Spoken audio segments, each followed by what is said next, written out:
देखा कि दरवाजा तो बंद था, भेड़ कहां से आ सकता है। तुरंत भैंसा बन गया, तुरंत इंद्र रूप धारण कर लिया, भयावह, प्रिय, ऐसे कई रूप बदल बदल, क्योंकि ऐसी विपरीत निंदनीय और बंदनीय दोनों रूप।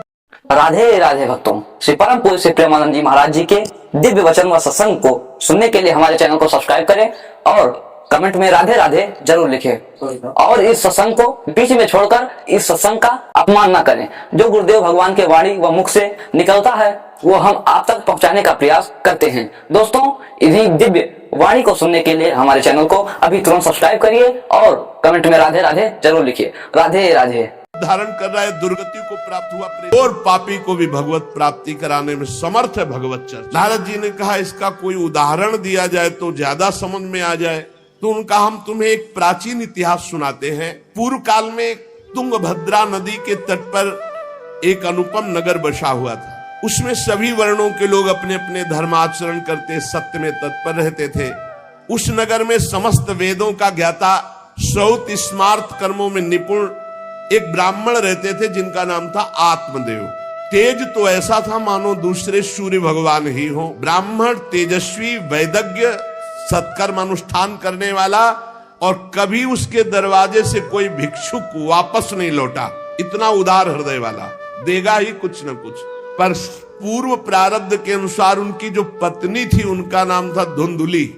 पति का नाम आत्मदेव और पत्नी का नाम धुंधुली था। सुंदरी थी, कुलीन थी, पर लड़ाकू स्वभाव था, अपनी बात पे अड़ जाना। अब वो बड़े ज्ञानी थे, वैदज्ञ, वेद के ज्ञाता, इसलिए वो शांत रहते थे। लड़ाई घर में नहीं होती, वो लड़ने वाली ही बात करती थी, पर वो शांत रहते थे। जब घर में नहीं होती तो पड़ोसी से जाके भिड़ना, जरा जरा से कारण में। क्रूर स्वभाव, बकवादी स्वभाव, गृह कार्य में निपुण लेकिन कंजूस और झगड़ालू प्रारब्ध है। भोग विलास की कमी नहीं थी, खूब संपत्ति थी, घर बढ़िया सुंदर, परंतु सुख नहीं था। क्योंकि जब आत्मदेव घर में आते तो बस उपद्रव, लड़ाई झगड़ा, सब बड़ा नरक समझो। जिसकी घर में अशांति हो, झगड़ा होता, बड़ा नरक है। चैन से नमक रोटी खाए, प्यार से जीवे तो गृहस्थी धन्य। और खूब बढ़िया सब व्यवस्थाएं हैं, पर कलह, अशांति, मन नहीं मिल रहा एक दूसरे। ये बहुत धीरे धीरे अवस्था डल गई, कोई संतान ही नहीं हुई। बड़े बड़े पुण्य कर्म किए, खूब दान पुण्य किया, लेकिन संतान नहीं हुई। अब वो ब्राह्मण बड़े चिंतातुर हुए आत्मदेव की, जिसके संतान न हो तो फिर उसको पिंडदान कौन करेगा। गृहस्थी में विचार होता, कुल परंपरागत चलाने वाला तो कोई होना चाहिए।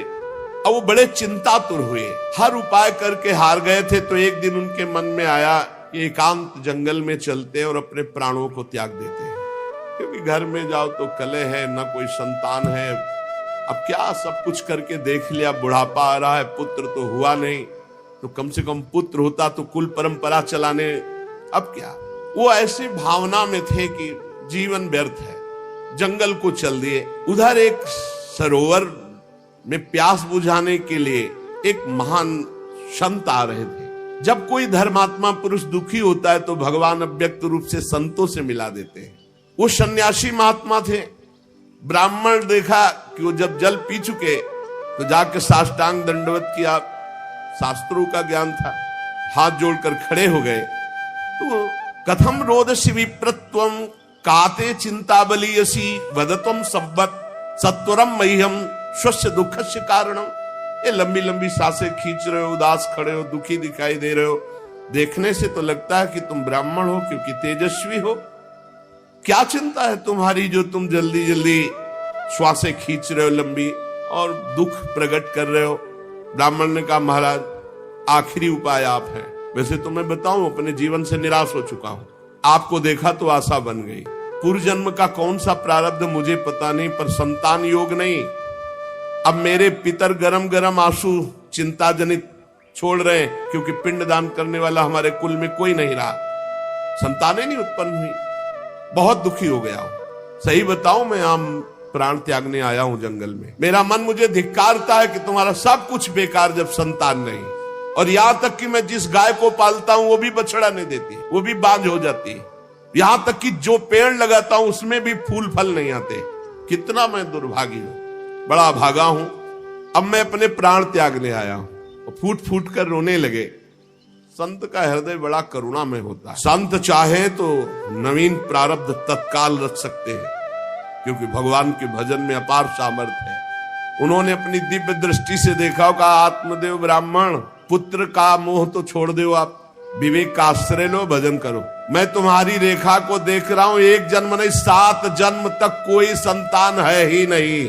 देखो, संतान के पीछे मत पड़ो। राजा सगर, महाराज अंग, बड़े बड़े संतान में बहुत दुख भोगे हैं। अब तुम भजन करो, जंगल में निकल आए, भजन करो, संतान की आशा छोड़ो। ब्राह्मण ने कहा कि मुझे उपदेश नहीं, ये उपदेश नहीं, सब पढ़ाऊं, मुझे पुत्र चाहिए, पुत्र देव, नहीं मैं आपके सामने अभी प्राण त्यागता हूं, मुझे पुत्र चाहिए। ब्राह्मण का ऐसा आग्रह देख करके सन्यासी जी ने कहा कि देखो, विधाता के लेख को कोई मिटा नहीं सकता, चित्रकेतु का चरित्र पढ़ के देख लेना। दैव जिसके उद्योग को कुचल देता है वो सफल नहीं होता। तुम्हें पुत्र सुख नहीं है। उन्होंने कहा फिर हम कह रहे हैं बस अब पुत्र का आशीर्वाद दे ही दो, नहीं तो प्राण त्याग देंगे आपके सामने। सन्यासी जी ने देखा है तुम मानने ही वाले नहीं, तो उन्होंने योग बल से एक फल प्रकट किया, तपोबल से, और कहा लो, योग तो नहीं तुम्हारे पुत्र का, पर मैं ये फल देता हूं, अपनी पत्नी को खिला देना, इससे बड़ा ज्ञानी महात्मा पुत्र पैदा होगा। तुम्हारी स्त्री 1 साल तक सत्य, शौच, दया, दान, ब्रह्मचर्य का पालन करे, 1 टाइम अन्न खाए, तो और ये फल पाने के बाद 1 वर्ष के बाद ऐसा महापुरुष प्रकट होगा जो तुम्हारा कल्याण भी कर देगा, तुम्हारे पितरों का भी उद्धार कर देगा। वो योगी राज सन्यासी फल दिए। अब तो आत्मदेव बड़े प्रसन्न हुए क्योंकि कामना पूर्ण हो गई। फल लेकर आए धुंधुली, उनकी पत्नी थी जो लड़ाकू स्वभाव की, बड़ा क्रूर स्वभाव, दुष्ट स्वभाव, वैसे ही क्रूर स्वभाव था। आके कहा हो भाग्य, एक सन्यासी मिले, वो फल दिए, और उन्होंने नियम बताया है कि 1 साल तक सत्य बोलोगी, पवित्र रहोगी, दूसरों को दान करोगी, एक समय तुम अन्न खाओगी, और बहुत शुद्ध स्वभाव वाला महात्मा बालक पैदा होगा, ये फल खा लो। तो उन्होंने कहा कि फल तुरंत थोड़ी खाया जाता, नहा धो के बड़े पवित्रता से खाया जाता, लाओ और जाओ, आप निश्चिंत रहो। बोलने अगर हमारे सामने पाल, तुम्हें विश्वास नहीं, वो डरते भी थे, घर के बाहर हो गए। अब वो कुटिल स्वभाव की थी, क्रूर स्वभाव की। उन्होंने अपनी बहन को बुलाया और रो रो के कहने लगी कि बहन मुझे बड़ी चिंता हो गई, समस्या आ गई। क्या? बोले पंडित जी जो ये फल लाए हैं, फल से गर्भ रह जाएगा। पहले तो नियम बता गए हैं कि 1 साल तक झूठ नहीं बोलना, पवित्र रहना है, और दूसरों को दान देना, एक समय अन्न खाना है। अब हम तो बड़ी भयभीत हैं कि जब पेट में गर्भ बढ़ेगा तो भोजन कम हो जाएगा, पेट बढ़ेगा तो भोजन कम हो जाएगा। ये तो मैंने कर नहीं सकती क्योंकि 3 बार तो हमको अच्छा भोजन चाहिए, पंडित जी का 1 बार खाना, ये तो हो नहीं सकता। अच्छा, गर्भ बढ़ा, पेट बढ़ा, खाया पिया जाएगा नहीं, बहुत परेशानी उसमें लगेगी। और कहीं दैववश से अगर डाकू आ गए तो भाग भी नहीं पाऊंगी। चलो डाकू ना आए, कहीं आग लग गई घर में, तब तो हम जल के मरी जाएंगे क्योंकि गर्भ पेट में, ये तो हमसे नहीं। और फिर गर्भ निकलते समय सुना बहुत कष्ट होता है, ये सब हमसे नहीं होने वाला। देखो, एक क्रूर स्वभाव की नकारात्मक सोच। और कहीं प्रसव काल में गर्भ टेढ़ा हो गया तो हम तो मरी जाएंगे, ये तो हमसे नहीं होगा। और अगर गर्भ हमारा बड़ा होने लगा और घर में ननद आ गई, सब माल मता समेटती रहेगी, हम तो कुछ लड़ ही नहीं पाएंगे क्योंकि लड़ने लायक नहीं रहेंगी। ये सब विचार करके उसका, ये सब हमसे नहीं होने वाला। तो उनकी बहन ने कहा सोच क्यों करते हो? ठीक इसी समय हमें अनुभव हुआ है 2-4 दिन में, इसी महीने में, कि हमारे पेट में है, तुम हमारे पति को धन दे देना और गर्भवती का नाटक करो, जब हमारे बच्चा होगा हम तुम्हारे यहाँ पहुंचा देंगे, हम अपने यहाँ शोरगुल कर देंगे, बच्चा मर गया, कौन देखने आता है, और पति को पैसा दे देना। हाँ, ये तो बढ़िया बात रही, बढ़िया विधान बन गया, जैसे को तैसे मिले तो बढ़िया विधान बन गया। तू गर्भवती का नाटक कर आज से कि फल पा लिया और मैं गर्भवती हो गई, मैं अपने बालक को मरा घोषित कर दूंगी, और ये जो फल लाए हैं इसकी परीक्षा के लिए जो गऊ है उसको उपवा दो। जैसा उनकी बहन ने कहा था वैसे धुंधुली ने सब कर दिया। देख लो, कहा था स्वामी जी ने तुम्हारे 7 जन्म बालक नहीं, तो देखो बुद्धि कैसी खराब हुई, गाय को पकड़ा। अब जब उसकी बहन के पुत्र हुआ, तब तक वो कपड़ा वपड़ा पेट में लगा के नाटक करती रही होगी कि हमारे गर्भ है। फिर एकदम घोषणा कर दी जब वो पुत्र रातों रात पहुंच गया कि हमारे संतान हो गई। उसके पिता को अच्छा धन दे दिया, वो धुंधुली को ला करके बहन का बेटा दे।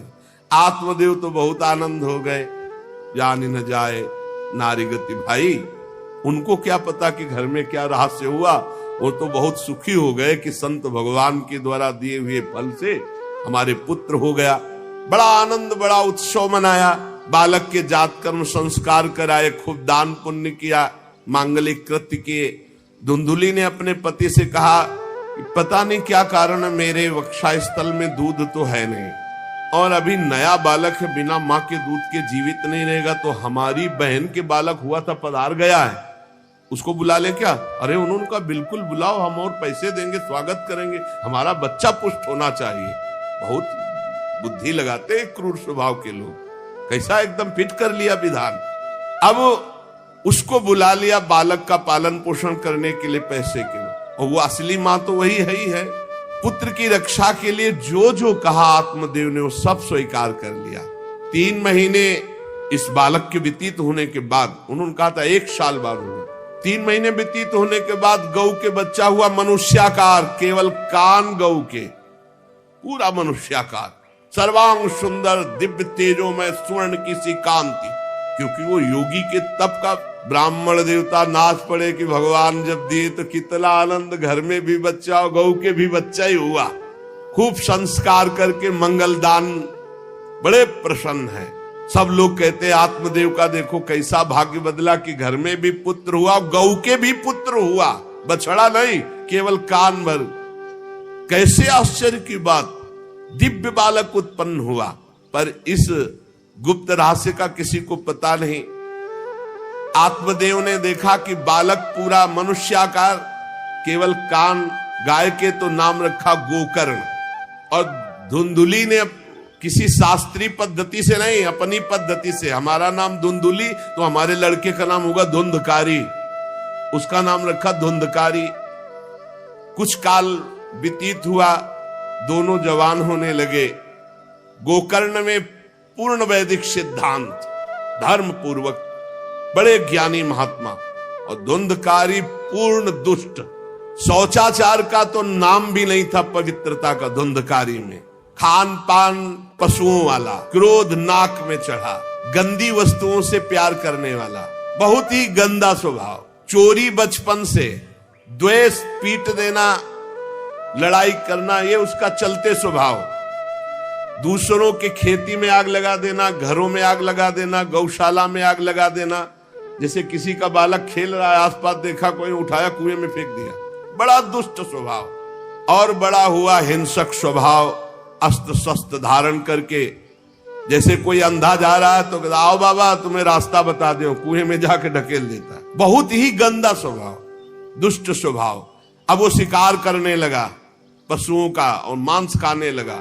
जहां आत्मदेव कितनी पवित्रता से, वहां दुष्ट कितना। अब धीरे धीरे व्यभिचार करने लगा, वैश्याओं से संपर्क रखने लगा। संपत्ति थी ही, सारी संपत्ति वैश्याओं को।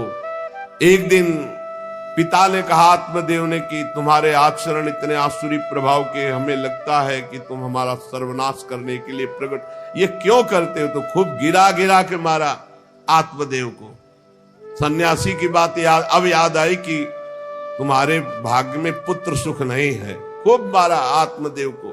जब इतनी जोर से मार रहा था तो थोड़ी तो दया आई कि पति है, बचा ले। तो धुंधुली गई तो फिर धुंधुली की दम जम के पिटाई की। अब वो तो राक्षसी स्वभाव। और घर के जितने जेवर बर्तन सब उठा के बेच दिए, वैश्यागामी। अब जब सारी संपत्ति स्वाहा, खाने को भी नहीं, तो धुंधुली बैठ के रोती। रोना इससे तो अच्छा कि मैं बांझ रह जाती। दुष्टता की ना, पति ने जब तुम्हें एक दिव्य फल दिया था, खाना चाहिए था। मैं कहां जाऊं, कौन मेरा सहयोग करे? बड़ी विपत्ति, बड़ा दुख, न खाने को न पीने को। अतरे दिन पिटाई करता धुंधकारी, आत्मदेव की भी और धुंधुली की भी। पिता बैठ के रो रहे थे। मैं सन्यासी की बात मान जाता तो गोकर्ण जी आए और उन्होंने कहा, पिताजी आप जैसे विद्वान पुरुष को ऐसा शोक करना उचित नहीं। तुम शास्त्र के ज्ञाता हो, तुम्हें चाहिए कि संसार की असारता का तो थोड़ा विचार करना हो। ये दुख रूपी मोह में फंसकर आप एक अज्ञानी पुरुष की तरह रो रहे हो, पिट रहे हो। पिताजी क्या शास्त्रों में नहीं पढ़ा पुत्र किसका, धन किसका, पत्नी किसकी, शरीर किसका? ये मोह के कारण अज्ञानी जन रात दिन दीपक की तरह जल रहे। पिताजी न सुख इंद्र को है, न चक्रवर्ती राजा को है, सुख है तो एकांत में भगवान का भजन करने वाले को है। ये देखो गोकर्ण, ये मुंचा ज्ञानम प्रजारूपम मोह तो नरके गति। ये नरक जाने वाली बात पुत्र के मोह में फंस करके आप छोड़ो इसे, आपका शरीर नष्ट हो जाएगा। इसलिए मेरी प्रार्थना मानो, आज से निकलो घर से और वन में जाओ, भगवान का चिंतन करते हुए जीवन व्यतीत करो। गोकर्ण जी के वचन सुनकर आत्मदेव वन में जाने के लिए तैयार हो गए। उनका बेटा आज तक तो कभी वन में तपस्या भजन किया नहीं, बड़ा शरीर से राग है, क्या करूं, कैसे भगवत प्राप्ति करूं? तो देहे स्थिमांसि रुधिरे भिमतिम त्यजत्वम जाया सुतादिषु सदा ममतां विमुंच पश्यानिशं जगदिदं क्षणभंग निष्ठं वैराग्य राग रसिको भव भक्ति निष्ठा धर्मं भजस्व सततं त्यज लोक धर्मान् सेवस्व साधु पुरुषान् जहि काम तृष्णाम् अन्यस्य दोष गुण चिंतन मासु मुक्त्वा सेवा कथा रसमहो नितराम पिबत्वम। संत समागम कभी व्यर्थ नहीं होता। देखो संत समागम का फल है गोकर्ण जी। गोकर्ण जी ने कहा, पिताजी जिस शरीर को आप मैं मान रहे हो, ये आप मैं नहीं हो। ये शरीर हड्डी मांस रुधिर का पिंड है, इसे आप मैं मानना छोड़ दें। आपकी स्त्री, आपका पुत्र, ये कभी आप मत माने। ये आपके नहीं थे, न पहले और न बाद में, बीच में भास रहे कि आपके हैं। ये संसार रात दिन नाश को प्राप्त हो रहा है, क्षण भंगुर है। किसी भी कोई वस्तु में ममता मत करो, यहां कुछ स्थायी नहीं है, सब नष्ट होने वाला है। बस एकमात्र वैराग्य रस के रसिक होकर भगवान की भक्ति में लग जाओ। कैसे भक्ति करे? धर्मम भजस्व सततम, सदैव धर्म का भजन करो। कौन सा धर्म? बोले त्यज लोक धर्मान, लोक धर्म का त्याग करके भागवत धर्म का आश्रय लो। भागवत धर्म का आश्रय कैसे प्राप्त होगा? बोले सेवस्व साधु पुरुषान, सदैव संत पुरुषों का संग करो, उनकी सेवा करो। उनके संग से, उनके वचनों से, उनकी कृपा से तुम्हारे हृदय में भागवत धर्म का परिचय जागृत हो जाएगा, तुम महाभागवत हो जाओगे। पर संतों का सेवन करने के लिए जो सबसे बड़ा दोष है, काम और तृष्णा, ये नई संतों के पास टिकने देती। इसलिए जही काम तृष्णाम, कामना और भोगे हुए भोगों को जो भोगने की इच्छा, तृष्णा, इनका त्याग करके संत संग करो। और जब संत संग होने लगे तो सावधान हो जाओ। अन्यस्य दोष गुण चिंतन मासु मुक्त्वा, दूसरे के गुण दोषों का चिंतन न करके श्री भगवान का चिंतन करे, भगवान की सेवा करे, भगवान की कथा लीला सुने, तो उसको नित्य भगवत धाम की प्राप्ति हो जाती है।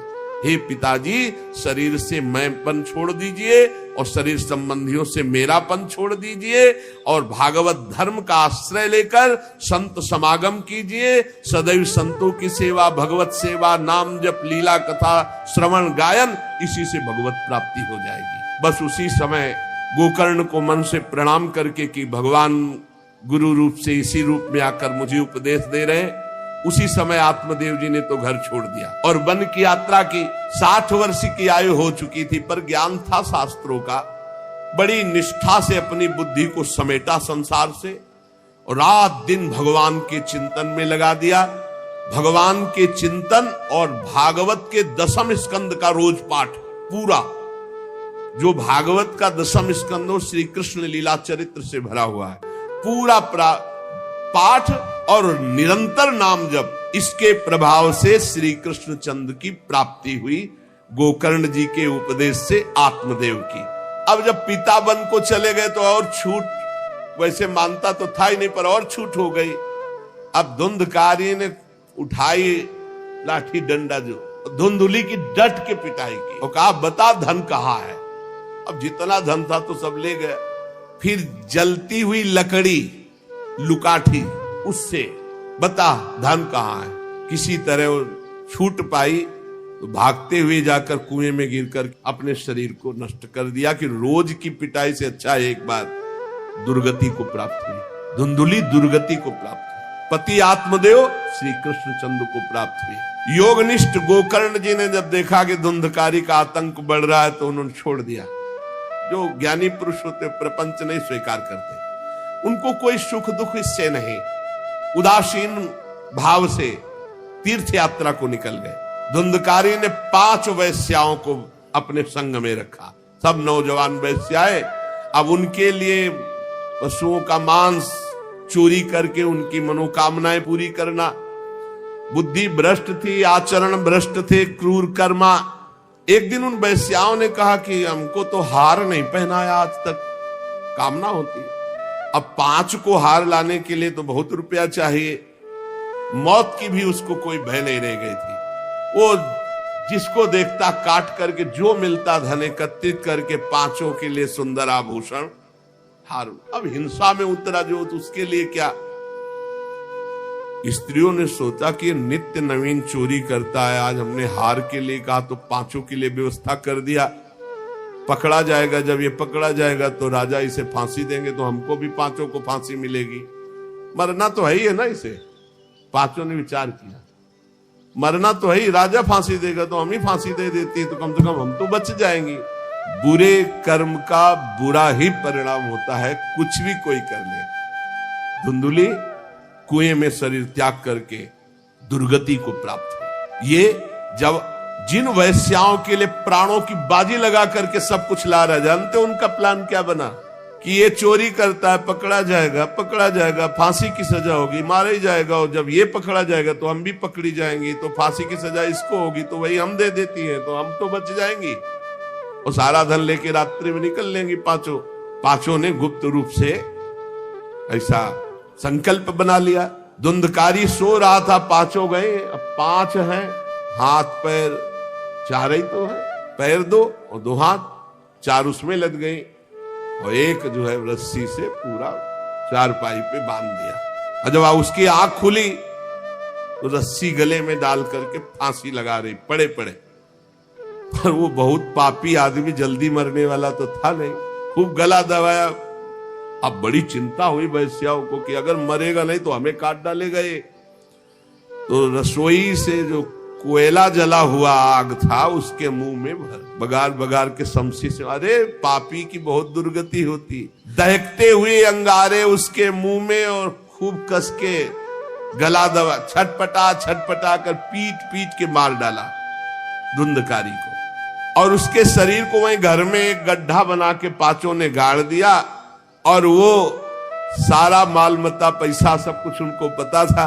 स्त्रीणाम नैतु विश्वासम दुष्टानाम कारेत बुधा, विश्वासे यह स्थितो मूढ़ा स दुःखी परिभूयते। शास्त्र कहता है जो व्यभिचारिणी दुष्ट स्वभाव वाली, जो केवल अर्थ पर दृष्टि रख करके धर्म का त्याग करने वाली है, स्त्रीणाम नैतु विश्वासम दुष्टानाम कारेत बुधा।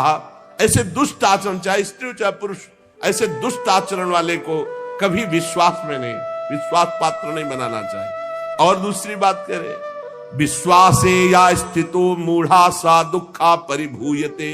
जो विश्वास करेगा अंत में मारा जाएगा, पर विश्वास पक्का हो जाएगा। क्यों? सुधामयम बचो, अमृतमय वचन, विश्वास हो जाए। सुधामयम बचो यासाम कामिनाम रसवर्धनम, हृदय में काम रसवर्धन। हृदयम क्षुरधाराभाम प्रिय को नाम योषिताम, बहुत सावधान। उन दुष्ट स्त्रियों ने बहुत तरह से मार मार करके धुंधकारी, मुंह में अंगारा, गले में रस्सी, मार डंडों से मार मार के मार डाला। बहुत बुरी तरह मारा धुंधकारी को। अब जब दिन में निकलना चाह तो लोग आज धुंधकारी नहीं देखा, बोले प्रीतम किसी कार्य से बाहर गए हैं, और असर लगाकर पांचों माल मत्ता लेके भाग गए। बहुत सावधान। संघृत्य वित्तम तायाता कुलटा बहुभर्तिका धुंधकारी बभूवात महान प्रेतः कुकर्मतः। जो कई पुरुषों से सहवास करती है या कई स्त्रियों से जो सहवास करता है, ऐसा अपवित्र हो जाता है कि उसके छूने मात्र से पुण्य नष्ट हो जाते हैं। तो ये तो उनके संग से ही रह रहा था, उसे वैश्या उसे ही कहते हैं। उन वैश्याओं के संग से सारे सुकृत नष्ट हो चुके थे, महान पाप का स्वरूप हो गया था और वो सब भाग चुकी थी। तो धुंधकारी को भयंकर प्रेत योनि की प्राप्ति हुई। प्रेत योनि, भयंकर प्रेत योनि। अब वो बवंडर रूप, जो चक्रवात जैसे बवंडर देखते हो ना, वो रूप धारण करके दसों दिशाओं में भटकता। और प्रेत को स्वयं से पानी पीने के लिए कोई सुविधा नहीं। ऐसा नहीं नदी के किनारे रह रहा तो पानी पी लेगा, वो किसी को पकड़ेगा तब उसके द्वारा जो उसको पानी पिलाया जाएगा वो उसको मिलेगा। ऐसे पानी नहीं पी सकता, ना कुछ खा सकता है, ना कहीं विश्राम कर सकता है। वो बस हा दई चिल्लाता हुआ, रोता हुआ भटकता है। प्रेत योनि बड़ी भयानक होती है। जब तीर्थ यात्रा करके गोकर्ण जी लौटे तो सुना कि धुंधकारी का लापता और मार डाला गया। तब उन्होंने फिर गए और वहां पिंडदान किया धुंधकारी के लिए भी। बड़े महात्मा थे गोकर्ण। श्राद्ध किया और काफी तीर्थों में मंत्रानुष्ठान किया कि इसका कल्याण हो जाए। ये सब करके लौट आए अपने पिता आत्मदेव के घर में। रात्रि में कोई देख ना पावे इसलिए सीधे अपने घर में गए और शयन किया। और वहीं गड़ा था धुंधकारी, प्रेत आत्मा बन के वो मड़रा रहा था। वही प्रेत आत्मा ऐसे को नहीं छूती जो भगवान का भजन करते। देखो, अब जे धुंधकारी ने देखा कि गोकर्ण आए हैं तो उसको तसल्ली हुई कि महात्मा हमारा कल्याण कर देगा। वो प्रकट हुआ, भेड़ा बना। धुंधकारी पहले भेड़ बना बड़ा, और ऐसे गोकर्ण जी ने देखा कि दरवाजा तो बंद था, भेड़ कहां से आ सकता है। तुरंत भैंसा बन गया, तुरंत इंद्र रूप धारण कर लिया, भयावा, प्रिय, ऐसे कई रूप बदल। तब उन्होंने कहा ये विपरीत अवस्था, इसका मतलब ये प्रेत है। क्योंकि ऐसी विपरीत निंदनीय और बंदनीय दोनों रूप धारण कर रहा है, दुर्गति को प्राप्त हुआ प्रेत आत्मा है। वो डरने वाले तो थे नहीं, ज्ञानी महात्मा थे। गोकर्ण ने कहा कस्तो मुग्र तरो रात्रौ कुतो यातो दशामिमाम किंवा प्रेता पिशाचो वा राक्षसो शीत संसना। कौन है तू? प्रेत है, पिशाच है, राक्षस है, क्या है ये? क्या नाटक कर रहा है? कभी भेड़ बनता, कभी भैंसा बनता, कभी इंद्र बनता, कभी ये रूप। कौन है तू? ये अधोगति को प्राप्त कैसे हुआ तू? गोकर्ण जी डरे नहीं। अगर सच्चा महात्मा न हो तब तो भयभीत हो जाए। गोकर्ण जी सच्चे महात्मा है। अब वो चिल्ला चिल्ला के केवल रो रहा, एक शब्द भी नहीं बोल पा रहा। तो गोकर्ण जी समझ गए अधिक पाप होने के कारण ये बोल नहीं सकता। तब अंजलि में जल लिया और कई मंत्रों का जाप किया और फिर उसके ऊपर फेंका। जे भी फेंका तब बोल पाया, भैया मैं आपका भाई धुंधकारी हूं, बचा लो, मेरी भारी दुर्गति हो गई। मैं तुम्हारा भाई हूं, मैं धुंधकारी हूं। अब मुझे बहुत कष्ट हो रहा, पश्चाताप हो रहा, मैंने सब कुछ नष्ट कर दिया। धर्म भ्रष्ट पापाचारी, अब मेरी बड़ी दुर्गति है। उन उल्टा वैश्याओं ने मुझे तड़पा तड़पा करके मारा है। मैं कुछ कर नहीं सकता इस समय। ऐसा थोड़ी कि प्रेत है जिसको चाहे पटक दे, ऐसा नहीं है, ऐसा विधान नहीं। पहले वैश्याओं को मारता जाके, मैं कुछ कर नहीं सकता। प्रेत योनि में पड़कर दुर्दशा भोग रहा हूं। अब दैववश केवल वायु से जीवित हूं, बहुत प्यासा हूं, भूखा हूं, पर नहीं खा सकता, नहीं पी सकता। आप दया समुद्र भैया मेरा उद्धार करो। गोकर्ण ने कहा कि तुम्हारा उद्धार तो हो जाना चाहिए, तुम्हारे लिए तो मैं गया में गया, वहां श्राद्ध दिया, तीर्थों में भी अनुष्ठान किया, फिर तुम्हारा प्रेत उनसे उद्धार कैसे नहीं हुआ? तो उनका भैया 1-2 बार गया श्राद्ध से मेरा कुछ नहीं होने वाला, बहुत पापी हूं, बहुत बड़े बड़े पाप किए हैं, कोई दूसरा उपाय सोचो, छोटे मोटे पिंडदान से, दान पुण्य से मेरा उद्धार होने वाला नहीं, बहुत स्टॉक है हमारे पाप का। तुमको हम बताएं, सैकड़ों बार गया श्राद्ध करो तो भी मेरा कल्याण नहीं हो सकता, ऐसा मैं पापी हूं, कोई दूसरा उपाय सोचो। गोकर्ण जी ने कहा, सैकड़ों गया श्राद्ध से तुम्हारी मुक्ति नहीं हो सकती, तो तुम्हारी मुक्ति असंभव है? कहा भैया मैं तुम्हारे चरणों में पड़ा हूं, मुझे मेरा उद्धार करो। तो कहा ठीक है, तुम अभी इस घर से निकलो, कहीं और रहो, हम जब तुम्हें बुलाएं तब आ जाना, जाओ हटाओ, हमारे इस घर से हटो। हटा दिया उनको। गोकर्ण जी की आज्ञा पाकर धुंधकारी बाहर भटक रहा है। रात भर विचार किया कि इसका कल्याण कैसे होगा, जब सैकड़ों गया श्राद्ध से कह रहा उद्धार नहीं होगा। अब जब प्रातः काल हुआ, दरवाजा खुला तो बहुत से विज्ञजन आकर के गोकर्ण जी से मिले। गोकर्ण ने सबसे सलाह की कि क्या हो सकता है, ऐसे ऐसे स्त्रियों ने उनको मारा और वो प्रेत योनि को प्राप्त हुए। जो लोग विद्वान थे, योगनिष्ठ थे, वेदज्ञ थे, उन्होंने कई शास्त्र पाठ आदि की बातें बताई, सबने, पर सही उत्तर नहीं मिला। गोकर्ण जी महान तपस्वी थे। गोकर्ण जी ने प्रातः काल स्नान करके अर्घ दे रहे थे, बोले औरों से क्या पूछना, सीधे सूर्य भगवान से पूछो। मंत्र का उच्चारण करते हुए सूर्य भगवान को स्थगित कर दिया, रोक दिया। बहुत बड़ी मंत्रों में तथा सर्वै सूर्य वाक्यम तन्मुक्तो स्थापितम परम गोकर्णा स्तंभनम चक्रे सूर्य वेगस्य वै, तथा सूर्य की गति को रोक दिया। और तुभ्यम नमो जगत साक्षिन ब्रूहि में मुक्ति हेतुकम। अब हम किससे पूछे, आप ही बताओ। हे जगत साक्षी भगवान सूर्य, धुंधकारी का उद्धार कैसे हो सकता है? आप कृपा करके बताइए कि धुंधकारी की मुक्ति कैसे हो सकती। गोकर्ण की प्रार्थना सुनकर भगवान सूर्यदेव ने कहा, श्रीमद् भागवत महापुराण नियम पूर्वक सुनाओ, निश्चित उसकी मुक्ति हो जाएगी। सप्ताह पारायण 7 दिन में पूरी भागवत श्लोक सहित सूर्य भगवान की आज्ञा सबने सुनी, गोकर्ण जी ने भी सुनी। बहुत सरल उपाय। गोकर्ण जी ने निश्चय किया, मैं स्वयं सुनाऊंगा और उसका उद्धार करूंगा। अब तो कथा का समय निश्चित किया।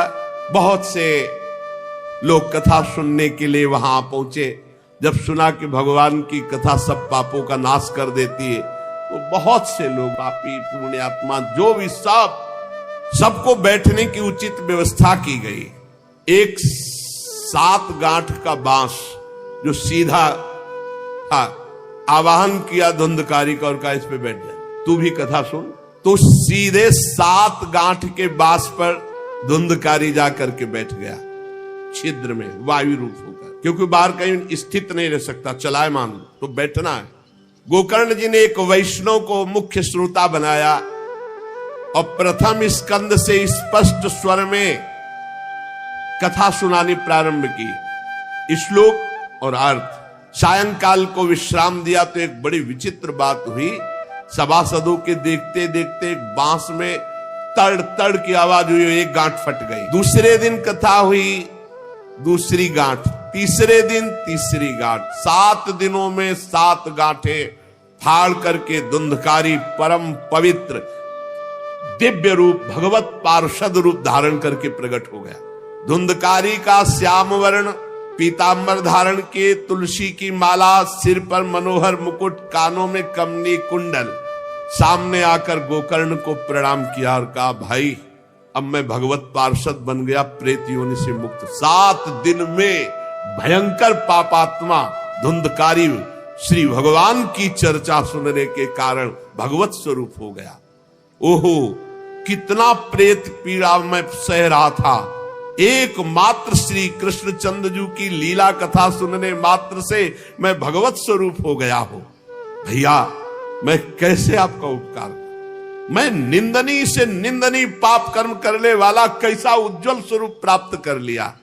भला मोह पूर्वक लालन पालन करने वाले शरीर को जो हष्ट पुष्ट करते हैं, उन्होंने भगवान का नाम जप नहीं किया, चर्चा नहीं सुनी, तो जीवन किस काम का। इसके पोषण के लिए पाप कर्म कर रहे हो, और वृद्धावस्था आने वाली परिणाम में दुख, रोगों का दुख, भोगों की कामना का दुख, क्या क्या दुख, इसकी क्या गति होगी? गाड़ दिया जाएगा या जला दिया जाएगा। ऐसे मनुष्य शरीर को प्राप्त करके भगवत प्राप्ति नहीं की तो जीवन व्यर्थ चला गया। अरे जो अन्न प्रातः काल पकाया जाता है, दूसरे दिन सड़ जाता है, उसी अन्न से इस शरीर का पोषण होता है, 6 घंटे में मल बना के निकाल देता है। ये शरीर कहीं अविनाशी है क्या? नाशवान शरीर है। जो लोग भगवान की कथा से वंचित है, भगवान का नाम जप नहीं करते, वो बुदबुदे जीवों में मच्छरों के समान जीवन उनका है। जन्मे मरे किस काम के? भला देखो, जिस बांस में मैं बैठा था तो बांस की गांठ फट गई, क्या भगवान की कथा सुनने पर चित्त की गांठ नहीं नष्ट हो जाएगी? जड़ चेतन की ग्रंथ। इसलिए धन्य है वो जो भगवान की कथा सुनने में अपना समय व्यतीत करते हैं। धुंधकारी ऐसी बातें कह रहा था, सबने देखा जय घोष करते हुए नमो नमः नमो नमः, और एक दिव्य विमान आया। भगवान वैकुंठ नाथ के पार्षद, मंडलाकार तेजो में विमान, और सबके देखते देखते कहा, धुंधकारी आओ। और वो दिव्य पार्षद रूप विमान पे चढ़ा।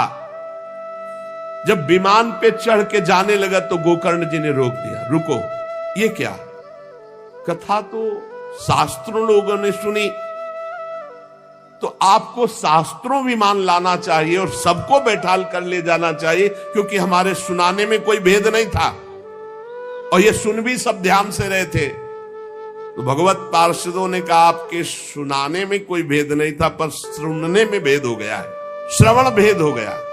ये उपवास करके बिना कुछ खाए पिए रात दिन कथा का ही चिंतन करता रहा, मनन करता रहा, इसके कारण इनको भगवत पार्षद रूप मिला जा रहे। और ये कथा सुना भर है, मनन नहीं किया, मनन विषयों का हुआ, इसलिए विमान पे नहीं।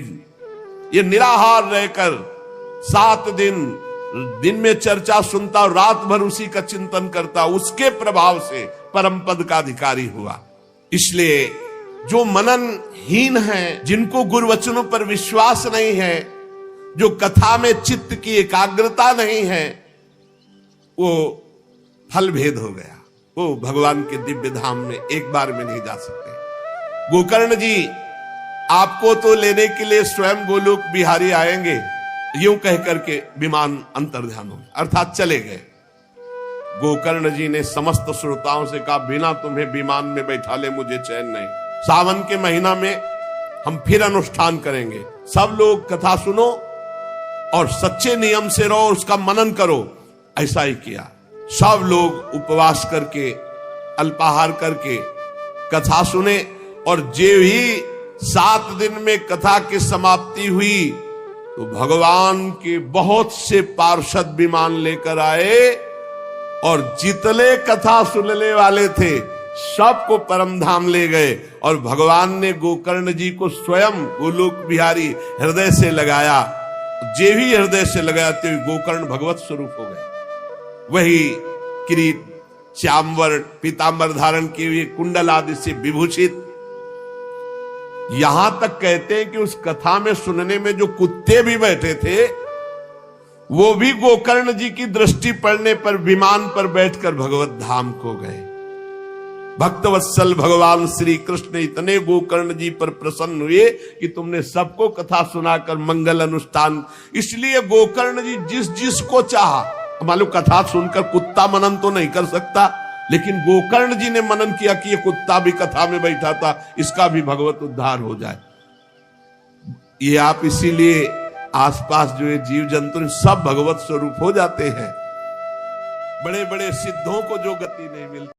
और राधा वल्लभ जय श्री हरिवंश। प्यारे भक्तों, श्री पूज्य प्रेमानंद जी महाराज जी ने जैसा कि बताया कि भगवत सत्संग में इतनी सामर्थ्य है कि घोर से घोर पापी को भी वो भगवत प्राप्ति करा सकता है। इसलिए अभी राधा नाम का जाप करिए और अपने जीवन का उद्धार करिए।